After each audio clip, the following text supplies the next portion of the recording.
നമ്മളിന്ന് കമ്പളക്കാടുള്ള ഡിസ്റ്റോറിലെ ഷൈജലിനെ കാണാൻ വേണ്ടി വന്നതാണ്. ഷൈജല് ഏകദേശം എത്ര വർഷമായി? 10 വർഷം 11 വർഷം മുമ്പ് കൽപ്പറ്റ സിംസ് ലൈൻ പഠിച്ച്, അല്ലെങ്കിൽ പടിഞ്ഞാത്ര ബ്രാഞ്ചിലാണ് പഠിച്ചത്. ഓക്കെ. അതിനുശേഷം ഉള്ളൊരു ഹിസ്റ്ററി എന്ന് പറഞ്ഞ ഷോപ്പ് തുടങ്ങിയോ, അല്ലെ വർക്ക് കയറി എങ്ങനെയൊക്കെ പോകുന്നു? ഞാൻ പഠിച്ച പാടന്നെ അവിടെ പടിഞ്ഞാത്ര മൊബൈൽ ഷോപ്പ് കയറി. അവിടെ ഒരു 6 മാസം അവിടെ നിന്നു. പിന്നെ അവിടെ തന്നെ വേറെ ഷോപ്പിലേക്ക് സ്വന്തമായിട്ട് പോയി. അവിടെ ഒരു വർഷത്തിൽ നിന്നുണ്ടാവും. അത്യാവശ്യം ട്രെയിനിങ് ആയി, എക്സ്പീരിയൻസ് ആയി. ഷോപ്പ് ഇൻസ്റ്റിറ്റ്യൂട്ട് ഉള്ളത് കൊണ്ട് അവിടെ തന്നെ അത്യാവശ്യം കുഴപ്പമില്ലാണ്ട് എക്സ്പീരിയൻസ് ആയപ്പോൾ പിന്നെ വീട്ടിലെ ഒരു ഇഷ്യൂസ് വെച്ചിട്ട് ഇങ്ങോട്ടേക്ക് പോകുന്നു. കമ്പളക്കാടേക്ക് പോകുന്നു. വീട് ഇവിടെ അടുത്തു ഇവിടെ മടക്കിയിലാണ്. അപ്പൊ അങ്ങനെ മടക്കിയിൽ വന്ന് എന്താ വെച്ചാൽ ഇവിടുന്ന് കമ്പളക്കാട് ഷോപ്പത്തെ എല്ലാവരും അറിയാം. അങ്ങനെ ഷോപ്പുകാരന് സംസാരിച്ചാലും ഷോപ്പിൽ നിന്ന് വർക്ക് എടുത്തിട്ട് വീട്ടിൽ ചെയ്യാൻ തുടങ്ങി. വീട്ടിലൊരു വർഷത്തിന് വീട്ടിൽ നിന്ന് ചെയ്തു. അങ്ങനെ ഇവിടെ ഷോപ്പിൽ വേക്കൻസി വന്നു.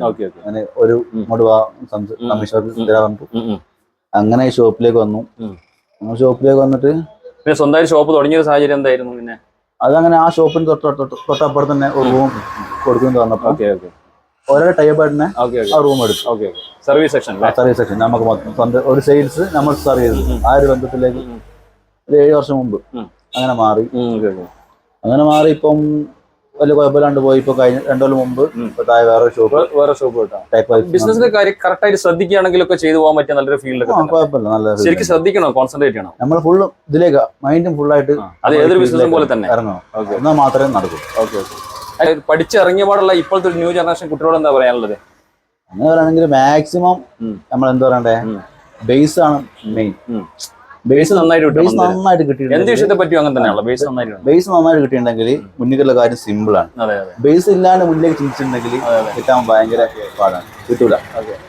പിന്നെ കുട്ടികൾ വന്നിട്ട് ഇരുന്നിട്ട് അവര് ആ ഒരു വിഷയത്തിലേക്ക് കോൺസെൻട്രേറ്റ് ചെയ്ത് ചെയ്യാത്ത ചില കുട്ടികളുണ്ടെന്നല്ലേ? അങ്ങനെ സ്വാഭാവികമായിട്ട് പ്രായത്തിനനുസരിച്ചുള്ള ഒരു ഇതുകൊണ്ട്. പിന്നെ ഒരു ഭയമാണ് എന്താവുന്ന ഇതിലേക്ക് ഇറങ്ങുന്നതിനെ കൊണ്ടുള്ള ഒരു ഭയം. അതിനുവേണ്ടി നമ്മൾ പുതിയ ഒരു സംവിധാന പ്രകാരം ഇപ്പോൾ ഇൻസ്റ്റിറ്റ്യൂട്ടിനോട് അനുബന്ധിച്ചുള്ള സർവീസ് സെന്ററിൽ അത്യാവശ്യം അവർക്ക് എല്ലാം വർക്ക് ചെയ്യിച്ചിട്ടാണ് അപ്പോൾ നമ്മൾ കൽപ്പറ്റന്നൊക്കെ വിടുന്നത്.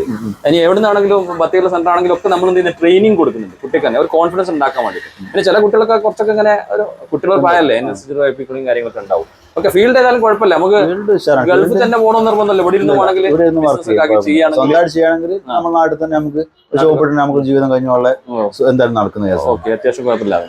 അപ്പോൾ സ്പെയറുകളും കാര്യങ്ങളൊക്കെ ഇവിടെ തന്നെ വാങ്ങിക്കണം. സ്പെയർ നമ്മൾ ഇവിടെ നിന്ന് എടുക്കുന്നുണ്ട്. ഇപ്പം വർക്ക് കൂടുന്നതനുസരിച്ച് ഇപ്പോൾ നമ്മൾ ഡയറക്റ്റ് റണ്ണിങ് മോഡലൊക്കെ ചെന്നൈയിൽ നിന്നും ഡൽഹിയിൽ നിന്നൊക്കെ ഡയറക്റ്റ് പർച്ചേസ് ചെയ്തിട്ട് സ്റ്റോക്ക് വെക്കുന്നുണ്ട്.